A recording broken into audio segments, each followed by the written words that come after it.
I was so spent. I couldn't move. And so Richard Parker went ahead of me. He stretched his legs and walked along the shore. At the edge of the jungle, he stopped.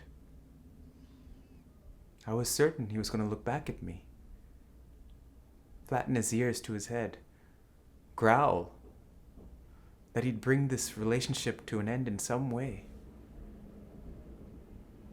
But he just stared ahead into the jungle. And then Richard Parker, my fierce companion, the terrible one who kept me alive, disappeared forever from my life. After a few hours, a member of my own species found me. He left and returned with the group who carried me away. I wept like a child. Not because I was overwhelmed at having survived, although I was. I was weeping because Richard Parker left me so unceremoniously. It broke my heart. You know, my father was right. Richard Parker never saw me as his friend. After all we'd been through, he didn't even look back. But I have to believe there was more in his eyes than my own reflection staring back at me. I know I felt it, even if I can't prove it. I just wish...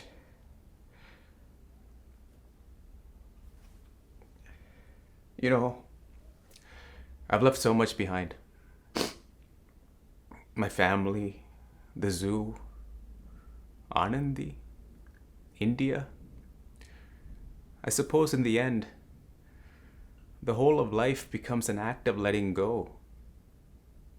But what always hurts the most is not taking the moment to say goodbye.